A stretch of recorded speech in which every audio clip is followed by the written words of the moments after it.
आप निश्चिंत रहिए, जब तक सब सेटल नहीं हो जाएंगे शुरू नहीं करेंगे।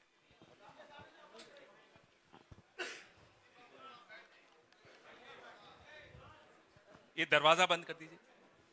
नमस्कार साथियों, चुनाव प्रचार के अंतिम दिन आप सबका स्वागत है। पूरे प्रचार में आपने देखा किस तरह से हमने एक पॉजिटिव नैरेटिव पर निर्भर किया, और जो एक सरकार या एक राजनीतिक दल की जिम्मेदारी होती है, दायित्व होता है कि उसकी भूमिका समाज में क्या रहनी चाहिए, उस दायित्व का पूरा ध्यान रखा गया। आज ज्यादा समय नहीं बचा, मैं श्री राहुल गांधी से आग्रह करूंगा कि वो प्रेस वार्ता प्रारंभ करें।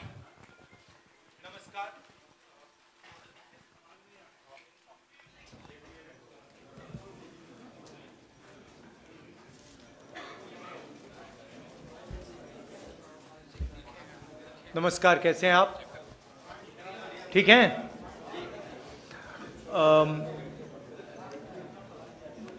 जैसे मैंने मुंबई में प्रेस कॉन्फ्रेंस किया, वैसे ही हम यहाँ प्रेस कॉन्फ्रेंस कर रहे हैं।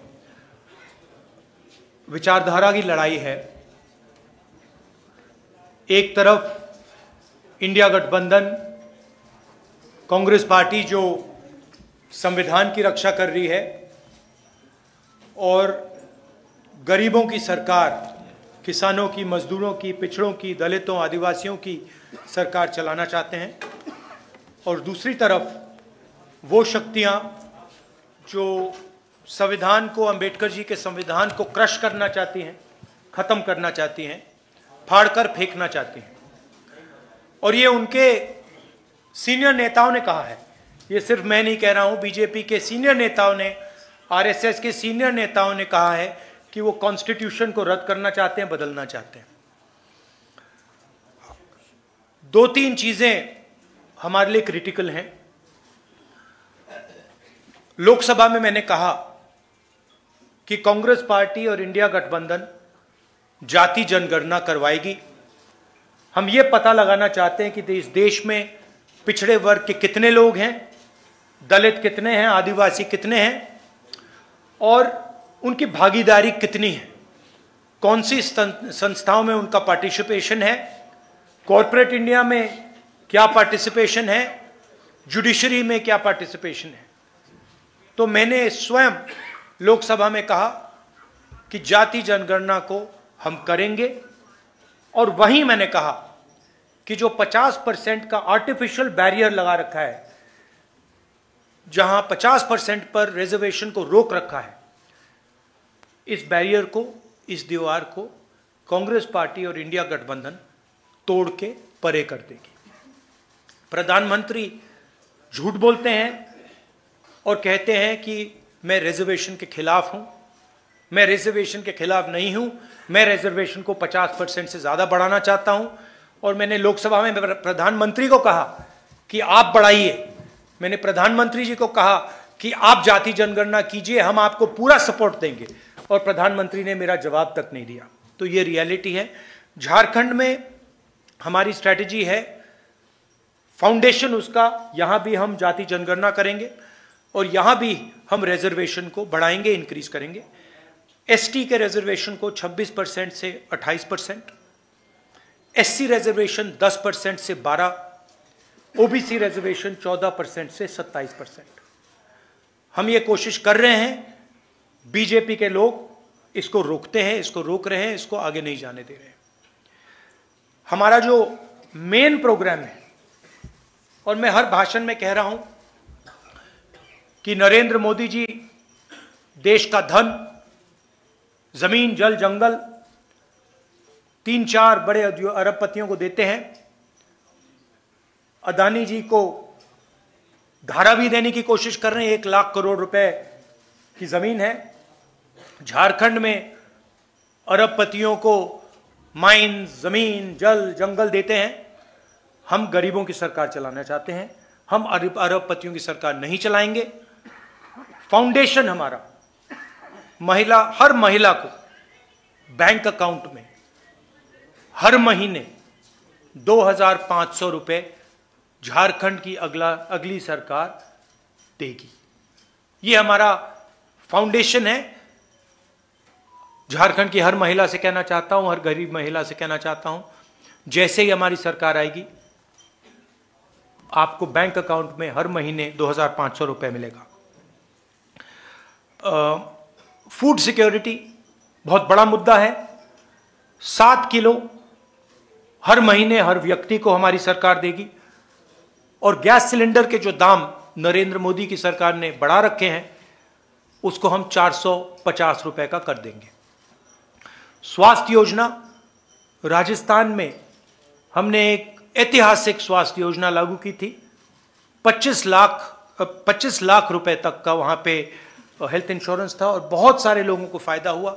ऑपरेशन करवाना हो, हार्ट, पेट का, किडनी का, हार्ट का वाल्व बदलना हो, स्टेंट लगवानी हो, गरीब से गरीब व्यक्ति इस योजना का फायदा उठा सकता था। वही एक्सपीरियंस हम झारखंड के लोगों को देना चाहते हैं और इसलिए हम झारखंड के लोगों के लिए स्वास्थ्य बीमा योजना, 15 लाख रुपए तक का हेल्थ केयर कवर, आप प्राइवेट अस्पताल में कोई भी सर्जरी करवा पाएंगे, चाहे वो दिल की हो, किडनी की हो, लिवर की हो, जॉइंट रिप्लेसमेंट हो। 15 लाख रुपए तक का जो बिल है झारखंड की सरकार आपके लिए उसका पेमेंट दे देगी। किसानों के लिए धान की एमएसपी आज 2,400 रुपए प्रति क्विंटल है। आने वाले समय में जब हमारी सरकार बनेगी 3,200 रुपए प्रति क्विंटल हमारी सरकार झारखंड के किसानों को धान के लिए देगी। और जो हमारे युवा हैं जिनको नरेंद्र मोदी जी ने बेरोजगार किया है नोटबंदी करके, गलत जीएसटी लागू करके, उनको हम कहना चाहते हैं कि हमारे चीफ मिनिस्टर ने कमिटमेंट दिया है कि अगले 5 साल में उनकी कोशिश होगी कि 10 लाख युवाओं को रोजगार दें। हम इसको पूरा समर्थन, अपना पूरा समर्थन देंगे और हमारी भी कोशिश होगी कि 10 लाख युवाओं को झारखंड में रोजगार मिले। 500 एकड़ के इंडस्ट्रियल पार्क हर डिस्ट्रिक्ट में हम बनाएंगे और डिग्री कॉलेज हर ब्लॉक में और प्रोफेशनल कॉलेजेस हर डिस्ट्रिक्ट में। ये हमारा प्रोग्राम है। इसकी पूरी फाइनेंशियल प्लानिंग हमने की है और जो यहां हम कह रहे हैं ये हमारा कमिटमेंट है, हम ये झारखंड की जनता को देंगे। मेन चीज मैं झारखंड के लोगों को कहना चाहता हूं, ये लड़ाई विचारधारा की लड़ाई है, संविधान को बचाने की लड़ाई है, रिजर्वेशन को बढ़ाने की लड़ाई है, किसानों की, मजदूरों की रक्षा की लड़ाई है, बेरोजगार युवाओं की रक्षा की लड़ाई है।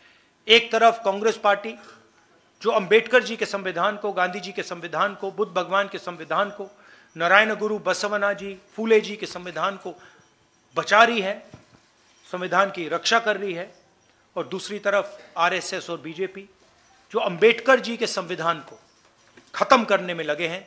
और मैं यहां मीडिया के सामने कहना चाहता हूं कि कांग्रेस पार्टी का हर कार्यकर्ता, हर नेता ये कभी नहीं होने देगा, संविधान को हम कभी नहीं खत्म होने देंगे। धन्यवाद। एक सेकंड। अच्छा, एक और इशू है। 1.36 लाख करोड़ झारखंड की सरकार का है पैसा, वो दिल्ली की सरकार दे नहीं रही है। लैंड कॉम्पनसेशन का पैसा है, कोल रॉयल्टी का पैसा है, और ये झारखंड के खिलाफ बीजेपी की सरकार काम कर रही है। और झारखंड के लोगों को मालूम होना चाहिए कि ये नरेंद्र मोदी जी का, अदानी का पैसा नहीं है, ये आपका पैसा है, ये आपके डेवलपमेंट का पैसा है, शिक्षा का, स्वास्थ्य का पैसा है, और ये आपको मिलना चाहिए था और बीजेपी ने आपको ये नहीं दिया है। तो ये आपको मालूम होना चाहिए। धन्यवाद। एक सेकंड, एक करके। रवि सिसोदिया, ANI। माइक दीजिए आप थोड़ा। सिन्हा जी माइक पहले जल्दी माइक रखिए। सर, आज आखिरी दिन है प्रचार का, और अगर बात करें बीजेपी की तो बीजेपी का पहले नारा था बटेंगे तो कटेंगे। अब एक नया नारा आ गया, एक रहेंगे तो सेफ रहेंगे। एक रहेंगे तो सेफ रहेंगे। और आपका सवाल क्या है? वही नारे आपका सवाल है कौन सेफ रहेगा और कौन एक रहेंगे। मैं आपको बताता हूं, मैंने मुंबई में भी इसकी चर्चा की।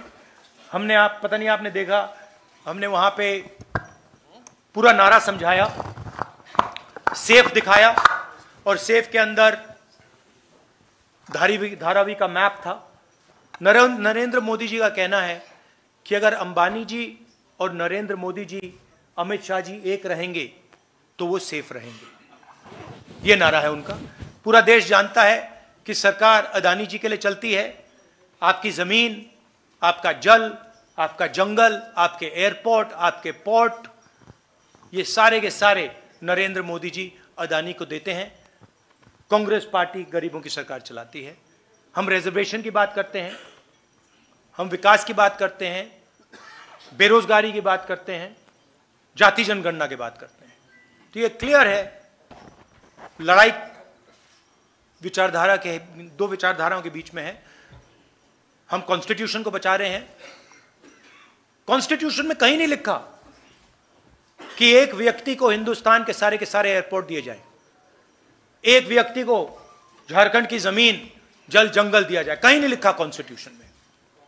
तो ये लड़ाई है। विनोद ओझा, दैनिक भास्कर। नमस्कार राहुल जी, आपसे ये पूछना है कि पिछली सरकार ने, मतलब जेएमएम ने ये घोषणा की थी अपने, कहां दिख नहीं रहा है मुझे।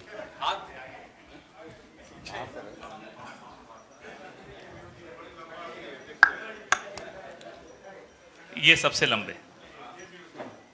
ये झारखंड सरकार ने, मतलब हेमंत सोरेन जी ने पिछली बार वादा किया था कि हम 5 लाख युवाओं को नौकरी हर साल देंगे। लेकिन इस मामले में और मामले में उन्होंने काफी काम किया है, इसमें दो मत नहीं है, लेकिन इस मामले में वो बिल्कुल ही पीछे रह गए। जबकि 5 साल का ये नहीं कहूंगा कि बिल्कुल पीछे रह गए हैं, काम हुआ है, मगर अगले 5 साल में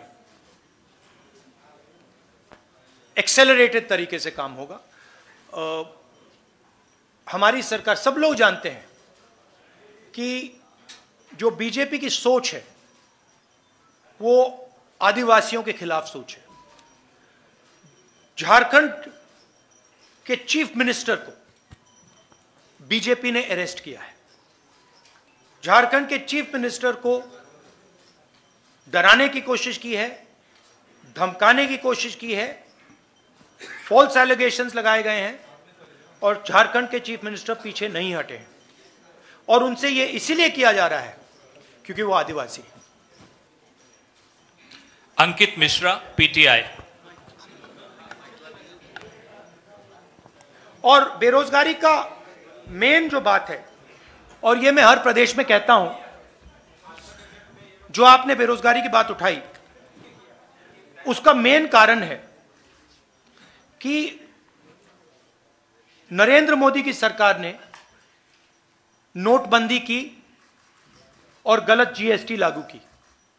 और ये दो चीजें, ये योजनाएं नहीं हैं, ये डेवलपमेंट प्रोग्राम्स नहीं हैं, ये छोटे व्यापारियों को, स्मॉल और मीडियम बिजनेसेस को मारने के हथियार हैं।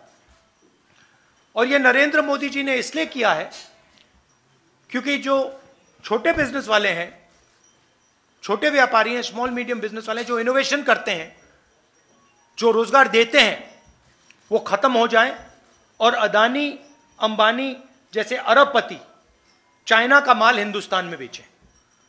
तो ये नेशनल लेवल में इशू है और झारखंड की सरकार काम कर रही है, मगर माहौल बीजेपी के लोगों ने और पूरा स्ट्रक्चर बीजेपी के लोगों ने तोड़ रखा है।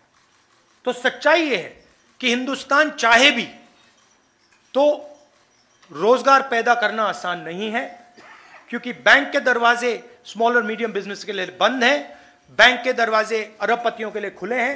1 लाख करोड़ रुपया, 16 लाख करोड़ रुपया अरबपतियों का कर्जा माफ हुआ है। छोटे व्यापारियों का, किसान का 1 रुपया कर्जा माफ नहीं हुआ है। तो इसका मेन कारण यह है। मगर हमारे जो चीफ मिनिस्टर है झारखंड के, पूरा दम लगा के काम कर रहे हैं और हमारा पूरा सपोर्ट है उनके पीछे। अंकित मिश्रा, पीटीआई। भैया एक एक करके प्लीज। एक सेकंड लाइन में, अनुशासन से रहिए। भैया प्लीज। हेलो राहुल जी, मेरे छोटे छोटे 2 सवाल हैं। नहीं, एक सवाल जी। अच्छा, एक सवाल है ये जो देखिए, हमारी कोशिश होगी कि ज्यादा से ज्यादा लोगों को सवाल मिले, मगर एक इशू है। सुनिए, सुनिए, एक इशू है, एक एक सवाल पूछिए और संक्षेप में पूछिए प्लीज। नेशनल पीपल पार्टी जो मणिपुर में उन्होंने एनडीए से अपना जो है सपोर्ट वापस ले लिया है, वहाँ पर फ्रेश वायलेंस जो हो रहे हैं, उसको कैसे देखते हैं आप सर? देखिए, मणिपुर में जो हो रहा है पूरे देश को मालूम है। 1.5 साल हो गए मणिपुर हिंदुस्तान का स्टेट है, मगर प्रधानमंत्री आज तक मणिपुर नहीं गए हैं। और मणिपुर में मैं गया हूं, मैंने अपनी आंखों से जो हो रहा है देखा है। हमारी पूरी सपोर्ट है। हमने सरकार को कहा है कि जल्दी से जल्दी हिंसा को बंद कीजिए, मगर नहीं हो रहा है। और इसमें वेस्टेड इंटरेस्ट किसी का तो है। होम मिनिस्टर जी को अपना काम करना चाहिए, मगर किसी ना किसी कारण होम मिनिस्टर अपने काम में इंटरेस्ट नहीं ले रहे हैं। मगर जो मणिपुर में हो रहा है पूरा देश जानता है बिल्कुल गलत हो रहा है, और हिंसा को एकदम वहां पे बंद होना चाहिए। और एक बार फिर शांति आनी चाहिए। और जो मैंने कहा भारत जोड़ो यात्रा में, जो मैंने कहा 4000 किलोमीटर हम चले, कन्याकुमारी से कश्मीर, नफरत के बाजार में मोहब्बत की दुकान। हमने मैसेज दिया कि अगर आप नफरत फैलाओगे तो आग लगेगी, और बीजेपी के लोगों ने नफरत फैलाई है और इसीलिए आग लगती है। आग को सिर्फ कांग्रेस पार्टी मिटा सकती है, क्योंकि हम मोहब्बत की बात करते हैं, भाईचारे की बात करते हैं, और हम नफरत को मिटाते हैं। और भाषण में मैं कहता हूं, नफरत को नफरत नहीं हरा सकती है, नफरत को नफरत से नहीं काटा जा सकता है। इसीलिए हम कहते हैं मोहब्बत की दुकान खोलेंगे। SRP Mukesh, times of India.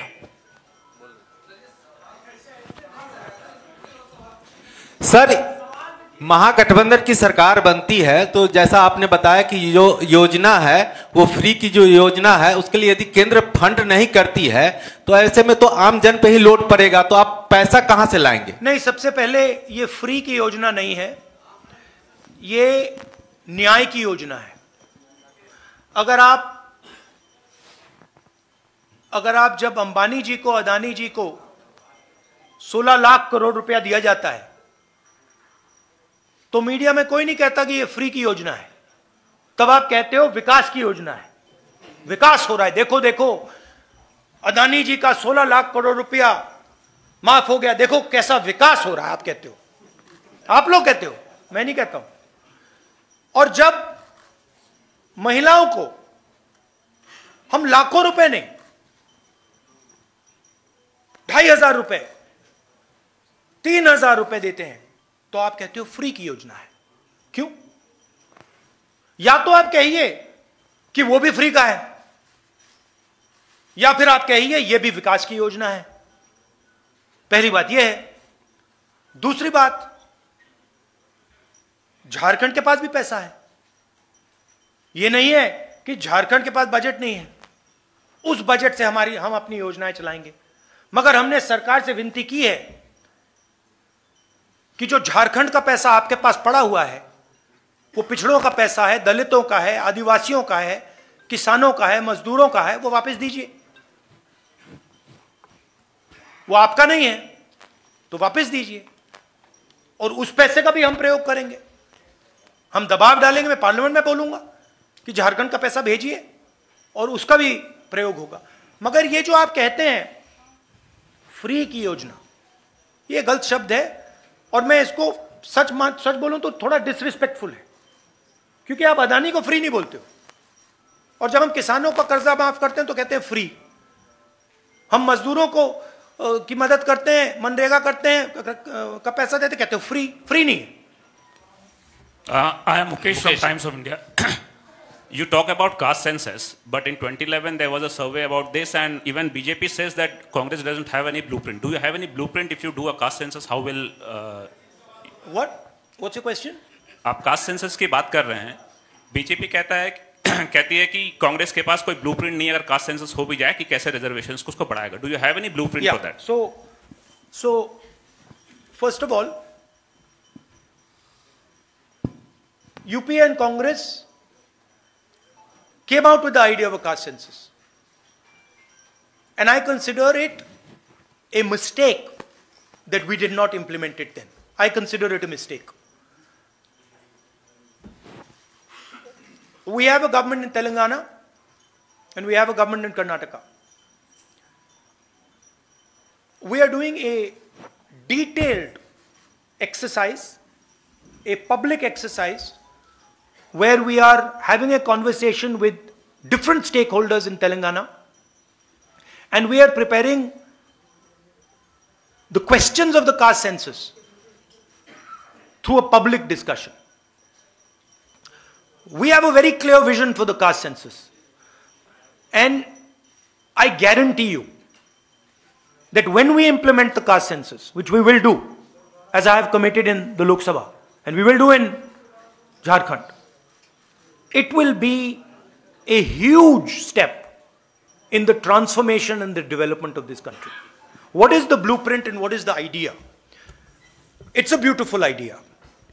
The idea is that today,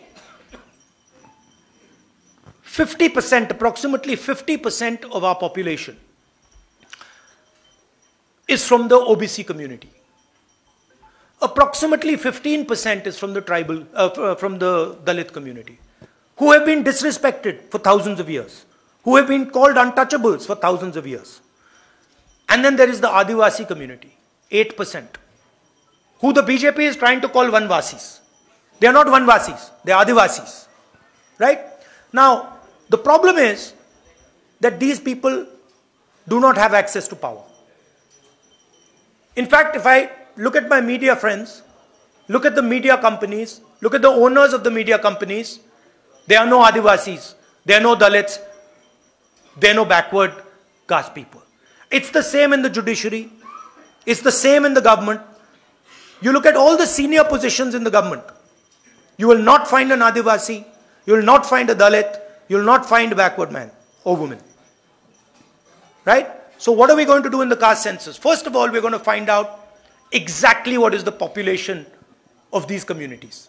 What is the population of Dalit community, tribal communities, OBC communities, different communities within these communities. Then we are going to do an institutional survey. So then we are going to say, okay, now what is the participation of these people in the government of India, in the institutions of India, in institutions like the Fourth Estate, media, corporate India. We're going to check, where are these people? Do they actually exist? Do they have power? We are also going to check how much of India's wealth is controlled by the Adivasis. How much of India's wealth is actually in Adivasis' hands? How much of India's wealth is actually in backward OBC communities' hands? How much of India's wealth is in Dalit hands? And then we will have a blueprint. We will have what in the 21st century is called gold data. We will have the data with which to make accurate, precise decisions. We will know that when 16 lakh crores are forgiven for 25 businessmen, that is money that has come from GST, that there is not a single OBC, not a single Dalit, not a single tribal person who got that money. This will become transparent, clear, it will be beautiful. Every person in India will know what access I have to power. How much, how is the wealth distributed, who has it? Right? When you go to a doctor, when you have an injury, you go to a doctor and he says to you, I think your leg is broken. Let's do an X-ray. What is he doing? He's getting data on your leg. He's checking, is there actually a break? Where is that break? And then once he's seen the break, he can apply medicine, he can do treatment. Caste census is going to give us the data to think about development in India effectively. And we have spent hours and hours and hours and hours coming out with the blueprint. We have it. So, and the BJP people have no idea even how to do this, even if they wanted to do it. Rahul ji, मैं नीतीश हूँ India TV से। Rahul ji, sorry, main बात हिंदी में, क्योंकि मैंने अंग्रेजी में सवाल अंग्रेजी में पूछा था, तो मैंने अंग्रेजी में बोल दिया, हिंदी में भी बोलना है। नहीं चलेगा, बोलना है। देखा ना आपने वो थोड़ी मतलब मीडिया वाली बदमाशी शुरू कर दी। एनडीटीवी के हो? एनडीटीवी, हाँ वही था, एनडीटीवी है। पकड़ लिया देगा? नहीं, एनडीटीवी नहीं चाहता कि मैं हिंदी में बोलूं। जाति जनगणना की बात अंग्रेजी में बोलिए। नहीं, देखिए, इन्होंने हमसे पूछा कि जाति जनगणना का ब्लूप्रिंट क्या है, तो मैं बताना चाहता हूं। देखिए, तेलंगाना में और कर्नाटक में हमारी सरकार है, और वहां पे हम जाति जनगणना के कॉन्सेप्ट को डेवलप कर रहे हैं। तेलंगाना में हम जनता के साथ डिस्कशन करके जो हमारे कास्ट सेंसस में सवाल जाएंगे, वो सवाल हम डेवलप कर रहे हैं, और बहुत बेहतरीन सजेशंस आ रहे हैं, जनता से आ रहे हैं, और हम लाखों लोग से डिस्कशन कर रहे हैं। जाति जनगणना का आइडिया मैं आपको बताना चाहता हूं, झारखंड के युवाओं को बताना चाहता हूं। देखिए,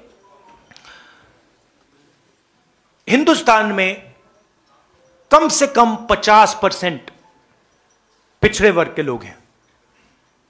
कोई जानता नहीं कितने हैं, और जो पिछड़े वर्ग के युवा हैं, मैं आपसे बात कर रहा हूं, आपकी आबादी कोई जानता नहीं है, आपकी भागीदारी भी कोई जानता नहीं है। दलित 15% है, आपकी आबादी लोग जानते हैं, मगर आपकी भागीदारी कोई नहीं जानता। आपका पार्टिसिपेशन कितना है, पावर स्ट्रक्चर में आप कितने लोग हो, कोई नहीं जानता। आदिवासी 8%, बीजेपी आपको वनवासी कहती है, इंसल्ट है, अपमान है आपका। आप 8% आपकी आबादी, भागीदारी कोई नहीं जानता। मगर जब मैं मीडिया के मित्रों को देखता हूं, कॉर्पोरेट इंडिया को देखता हूं, जुडिशरी को देखता हूं, प्राइवेट अस्पताल, प्राइवेट यूनिवर्सिटी, प्राइवेट कॉलेजेस, इनके मालिकों की लिस्ट देखता हूं, मुझे ना कोई आदिवासी दिखता है, ना कोई दलित दिखता है, ना कोई पिछड़े वर्ग का दिखता है। मीडिया के आप सबसे बड़े पत्रकारों की लिस्ट निकालिए, एंकर्स की लिस्ट निकालिए, वहां आपको आदिवासी नहीं मिलेगा, दलित नहीं मिलेगा, पिछड़े वर्ग का कोई नहीं मिलेगा। तो सवाल यह है कि 73% दलित, आदिवासी, पिछड़े लोग हैं, और इनका हिंदुस्तान के पावर स्ट्रक्चर में कितनी जगह है, कितना पार्टिसिपेशन है? इस सवाल का हम जवाब निकालना चाहते हैं। मैं जानता हूं कि नरेंद्र मोदी जी ने 20-25 अरबपतियों का 16 लाख करोड़ रुपया कर्जा माफ किया है, और मैं यह भी जानता हूं कि अगर हम उन कंपनीज के मालिकों की लिस्ट निकालें, उनकी सीनियर मैनेजमेंट की लिस्ट निकालें, जिन लोगों को करोड़ों रुपए की सैलरी मिलती है, उस लिस्ट में आपको एक दलित नहीं मिलेगा, एक आदिवासी नहीं मिलेगा, एक पिछड़ा वर्ग का व्यक्ति नहीं मिलेगा। मतलब हिंदुस्तान का उसमें रिप्रेजेंटेशन है ही नहीं। इसलिए हम जाति जनगणना की बात कर रहे हैं। इसलिए मैंने पार्लियामेंट हाउस में प्रधानमंत्री के सामने कहा कि देखिए, हम करेंगे, हम पता लगाना चाहते हैं कि 73% के पास कितनी भागीदारी है, कहां कहां हैं ये लोग। मनरेगा की लिस्ट में मिलते हैं, मजदूरों की लिस्ट में मिलते हैं, लाइन लगी हुई है। हम पता लगाना चाहते हैं हिंदुस्तान के पावर स्ट्रक्चर में कहां है। जाति जनगणना का यह कॉन्सेप्ट है, और यह क्रांतिकारी कॉन्सेप्ट है। इससे हिंदुस्तान की राजनीति हमेशा के लिए बदल जाएगी। क्यों बदलेगी? क्योंकि 21वीं सदी डेटा की सेंचुरी है। डेटा जो 20th सेंचुरी में तेल काम करता था उसको ब्लैक गोल्ड कहते थे, अब डेटा वो काम करेगा। ये सोने से भी मतलब कीमती चीज है। हम देश का डेटा निकालना चाहते हैं, हम पता लगाना चाहते हैं कि इन संस्थाओं में ओबीसी कितने, दलित कितने, आदिवासी कितने। हम पता लगाना चाहते हैं कि हिंदुस्तान में जो धन है, जो जीएसटी है, वो कहां जा रहा है, किसके हाथ जा रहा है। सिर्फ अरबपतियों के हाथ जा रहा है या गरीबों के हाथ जा रहा है, किसानों के हाथ जा रहा है, और ये कौन है। तो एक प्रकार से मैंने कहा, आप डॉक्टर के पास जाते हो, डॉक्टर एक्सरे लेता है, आपकी हड्डी का एक्सरे लेता है, वो क्या है, वो डेटा है कि भैया फ्रैक्चर है, कहां कहां फ्रैक्चर है। ये हम जाति जनगणना से करना चाहते हैं। जाति जनगणना का कॉन्सेप्ट मैं आपको बताता हूं, और जो ओबीसी युवा हैं, दलित, आदिवासी युवा और गरीब जनरल कास्ट के युवा, ये आपके लिए जरूरी है। माइनॉरिटीज के युवा, ये आपके लिए जरूरी है, समझना जरूरी है। क्योंकि ये सारे जो रास्ते बंद हो रखे हैं आपके लिए, जो बेरोजगारी फैल रही है, जो महंगाई बढ़ रही है, ये इसलिए हो रहा है क्योंकि आपका पूरा का पूरा धन 20-25 लोगों के हाथ में जा रहा है। छोटे व्यापारी, जैसे मैंने भी बोला, छोटे व्यापारी जो देश को रोजगार देते हैं, खत्म किए जा रहे हैं। तो ये हमारा लक्ष्य है। जाति जनगणना के बाद हर आदिवासी युवा को पता लग जाएगा कि हिंदुस्तान के पावर स्ट्रक्चर में आदिवासी कहां है। हर दलित को, हर पिछड़े वर्ग के व्यक्ति को पता लग जाएगा कि हिंदुस्तान के पावर स्ट्रक्चर में मेरा भाई कहां है, मेरा पिछड़े वर्ग का कौन कौन कहां है, सब ट्रांसपेरेंट हो जाएगा। और उसके बाद हम सचमुच में डेवलपमेंट की बात कर सकेंगे। उसके बाद हम सचमुच में एक नए तरीके से हिंदुस्तान में विकास ला पाएंगे। यह जो हमारा सिस्टम है, जो आज सिस्टम चल रहा है, जो नरेंद्र मोदी जी वाला है विकास का सिस्टम, जो मैंने आज आपको सेफ दिखाया, वो फेल हो गया, खत्म हो गया है। ये किसी काम का नहीं है। तो ये नेक्स्ट जनरेशन का जो डेवलपमेंट का पैराडाइम है, डेटा का पैराडाइम है, उसकी फाउंडेशन जाति जनगणना है। और हमने हजारों घंटे, हमारी पार्टी ने, हमारे नेताओं ने जाति जनगणना के बारे में डेवलप करने में, इसके बारे में सोचना, हमने काम किया है। तो हम रेडी हैं। तेलंगाना में इंप्लीमेंट होगा, कर्नाटक में इंप्लीमेंट होगा, झारखंड में हमारी सरकार आएगी, इंप्लीमेंट होगा।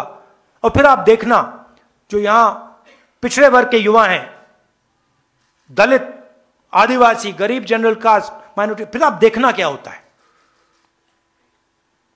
सेलफोन का क्या फायदा है? आप सेलफोन चलाते हो, क्या फायदा है? डेटा मिलता है, पता लग जाता है क्या कहां है। वही हम जाति जनगणना के साथ करना चाहते हैं। राहुल जी, पीएम और अडानी के रिश्ते को लेकर आप लगातार सवाल उठाते रहे हैं। आज एक पोस्टर के जरिए भी मुंबई में आपने बातें रखी है, यहां भी आपने बातें रखी हैं। बीजेपी की प्रतिक्रिया इस पर आ गई है। बीजेपी ने कहा है कि अभी हाल ही में तेलंगाना में रेवंत रेड्डी की सरकार ने करोड़ों रुपए के निवेश करवाए अडानी से। इससे पहले तमाम दूसरे कांग्रेस शासित जो राज्य हैं वहां भी निवेश होते रहे। 1993 में चिमन भाई पटेल की सरकार के समय 10 रुपए स्क्वायर मीटर की दर से मुंद्रा पोर्ट के लिए जमीन दी गई। हाँ। तो जब खुद आपके मुख्यमंत्री आपके शासित राज्यों में अडानी से आप सहयोग ले रहे हैं, तो फिर ये सवाल आप बार बार क्यों उठाते हैं? मैं बताता हूं, ये आपका अच्छा सवाल है। देखिए, एक चीज होती है ड्यू प्रोसेस, ठीक है। ड्यू प्रोसेस को फॉलो करना और ड्यू प्रोसेस को तोड़ना दो अलग चीजें हैं। मुंबई एयरपोर्ट जिसका था, उस पर सीबीआई की इंक्वायरी होती है, ईडी का प्रेशर लगता है, इनकम टैक्स डिपार्टमेंट आता है, उसको डराकर धमकाकर उससे एयरपोर्ट छीनकर अदानी को दिया जाता है। हिंदुस्तान के जो बाकी एयरपोर्ट्स हैं, दूसरे बिजनेसेस को कहा जाता है कि तुम टेंडर नहीं करोगे, उनको परे कर दिया जाता है। ये लोग आते हैं हमारे पास, हमें बताते हैं एयरपोर्ट दे दिए, पोर्ट्स दे दिए, धारावी 1 लाख करोड़ रुपए की जमीन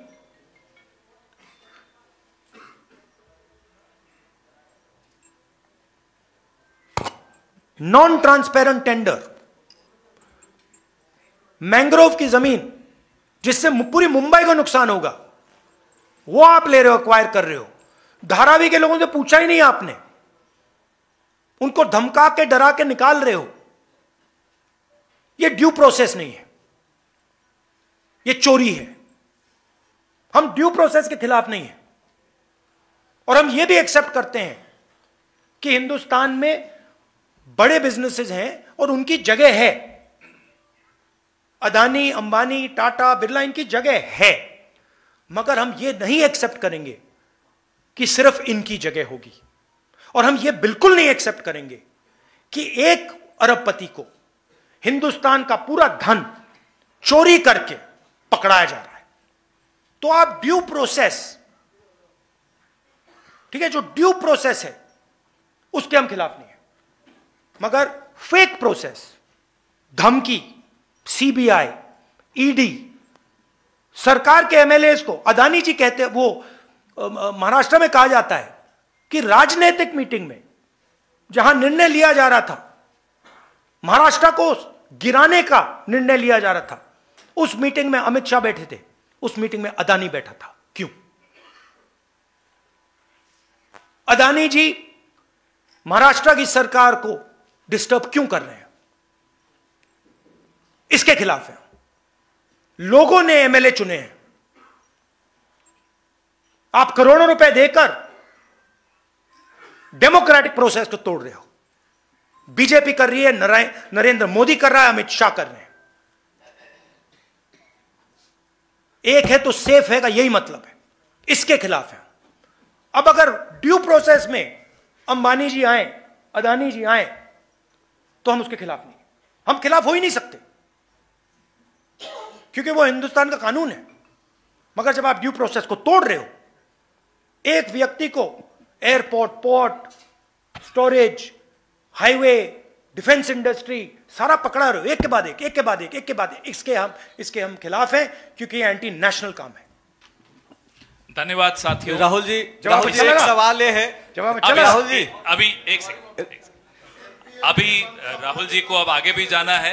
राहुल जी सिर्फ एक सवाल है, वार्ता को यहीं झारखंड का जो युवा मतदाता है, धन्यवाद। मैं संजय रंजन बोल रहा हूं सर, आपने नाम पुकारा है, मेरा सवाल आपकी बारी उन्होंने ले ली तो अब सर मेरी गलती नहीं है इसमें। Rahul ji thank you very much. Rahul ji एक सवाल, जो युवा मतदाता है, ये झारखंड के युवाओं के लिए ये हमारी गारंटीज हैं।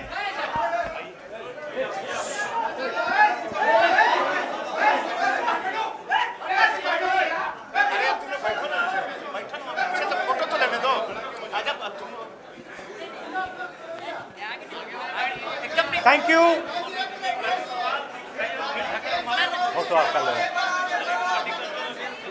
मोदी के लिए